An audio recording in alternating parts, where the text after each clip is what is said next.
ज्यांच्या चेहऱ्यावर तेज आहे, ज्यांच्या मनामध्ये उत्साह आहे, ज्यांच्या बुद्धीमध्ये विवेक, ज्यांचं चारित्र्य शुद्ध आहे, ते स्वामी विवेकानंदांच्या स्वप्नातले सगळे युवक आणि युवती. आता ओळख करून देताना सूत्रसंचालक म्हणत होते की कुठून कुठपर्यंत प्रवास, आणि मला 1993चं साल आठवलं की मी ज्या वेळेला पत्र्याची पेटी घेऊन मुंबईला ट्रकानं UPSCच्या अभ्यासासाठी SISCत प्रवेश घेण्यासाठी गेलेलो होतो.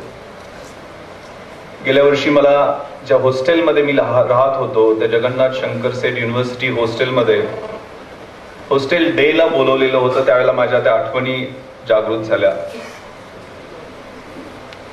चर्चगेटच्या B रोडवर असणाऱ्या त्या हॉस्टेलमध्ये ज्यावेळेला ऍडमिशन मिळालं नाही त्यावेळेला SISC पासून जवळ असणारी यशोधन नावाची IAS आणि IPS अधिकाऱ्यांची राहण्याची इमारत आहे.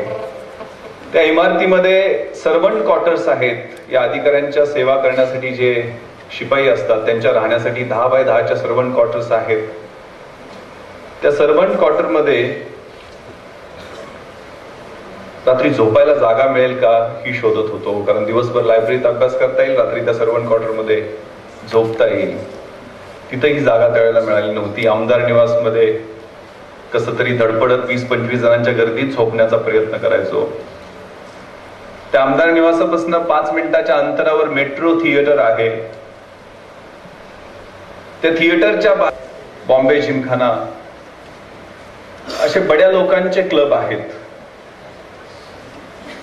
की ज्या ठिकाणी आतमध्ये चाललेला लखलकाट डोळे दुखून जायचा.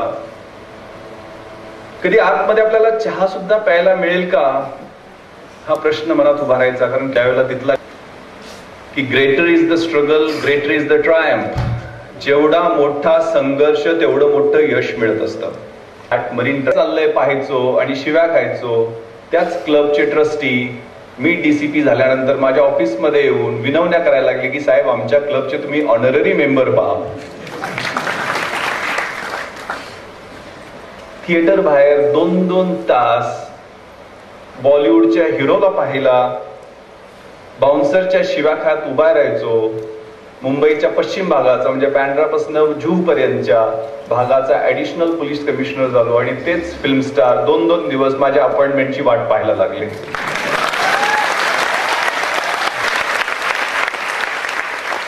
सांगण्याचा उद्देश बढाई मारणं बिलकुल नाही. हा प्रवास इथनं इथपर्यंत फाटक्या 40शी घातलेल्या चड्ड्यापासून युनिफॉर्म पर्यंत गम भन जिल्हा परिषदेतल्या शाळेतनं IPS पर्यंतचा हा प्रवास आहे. छान SMS आला होता. The winning horse doesn't know why it runs due to beats and pains. Life is a race. You're a rider, and if you are getting beat and pain, sure that you are going to the race. ती धावणाऱ्या नसतं की तो का धावतोय, चटके फटके चाकाचे फटकारे मिळत असतात त्यामुळे तो के वेदना होत असतील. या शर्यतीमध्ये निश्चित आहे. हा जो युवा सांसद नियतीने सांगितलं त्याप्रमाणे कम्युनल हार्मनीचा जो प्रयोग आहे तो या संक्रमणाच्या परिस्थितीत the policeman is denounced, ridiculed in the movies, berated by the newspapers, unsupported by the prosecuting officers and judges. They are shunned by the respectables. They are exposed to countless temptations and dangers. They are condemned when they execute the law and dismissed when they do not. They are supposed to play the role of doctor, lawyer, soldier, diplomat and educator with remuneration less than that of a daily wages laborer. बरंच डोक्यावरनं गेलेलं दिसतंय.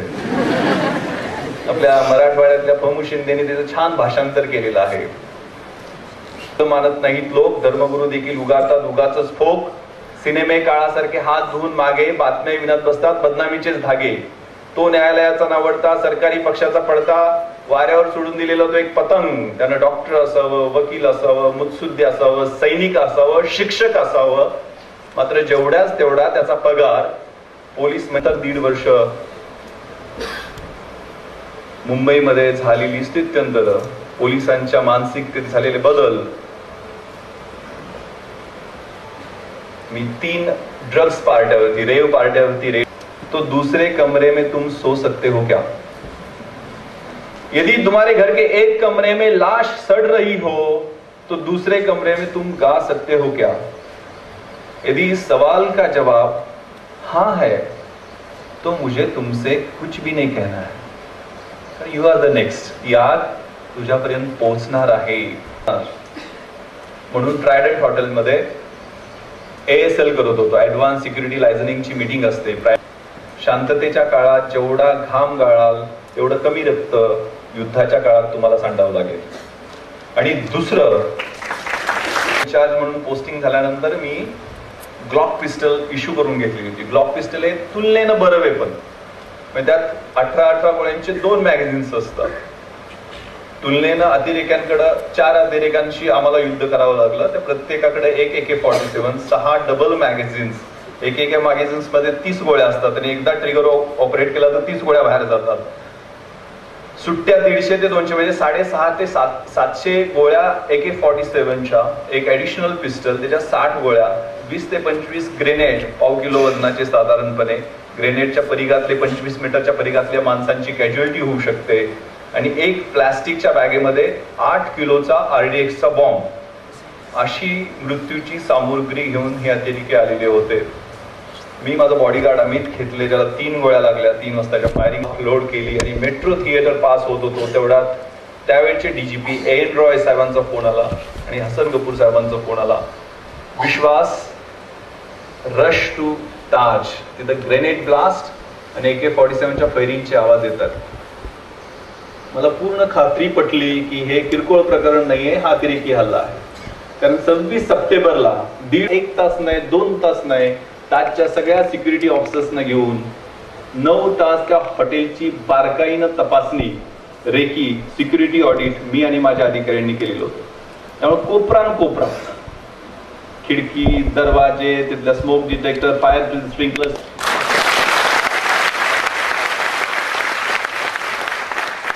त्यामुळे अगदी तिथं दुसऱ्या दिवशी 3 तास अधिकाऱ्यांची, तिथल्या सिक्युरिटीचे चीफ महावीर सिंग राठोड, तिथले जनरल मॅनेजर, सिक्युरिटी इन्चार्ज यांची बैठक घेऊन 28 सविस्तर सूचना दिल्या की हे नॉर्थ कोट गेट आहे, इथून टेररिस्ट आले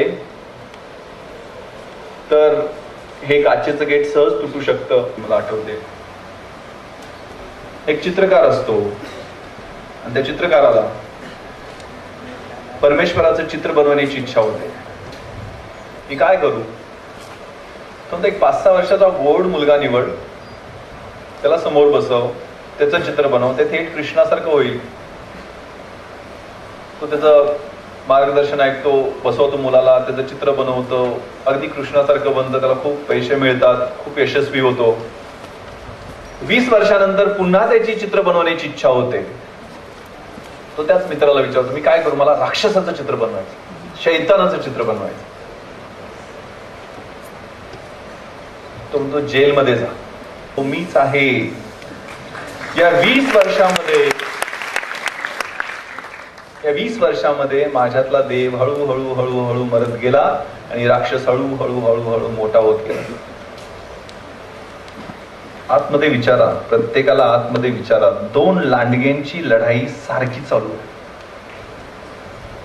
एक लांडगा चांगुलपणाचं प्रतीक आहे, पुण्याचं प्रतीक आहे, सत्याचं प्रतीक आहे, करुणेचं प्रतीक आहे, विवेकाचं प्रतीक आहे, प्रेमाचं प्रतीक आहे, मदतीचं प्रतीक आहे, सेवेचं प्रतीक आहे. आणि दुसरा तिरस्कार, असूया, द्वेष, अत्याचार, विषमता, घृणा, पाप या सगळ्यांचं प्रतीक आहे. ज्या लांडग्यांना आपण खाऊ घालतो, ज्या लांडग्याला आपण पिऊ घालतो, तो जिंकतो. कुणाला घालायचं हे खाऊ पिऊ हे आपण ठरवलं पाहिजे. येत्या 17 तारखेला गणेश चतुर्थी आहे. प्रणम्य शिरसा देवम गौरीपुत्रम विनायकम भक्ता वासम स्मरणीति मायु कामार्थ सिद्धये.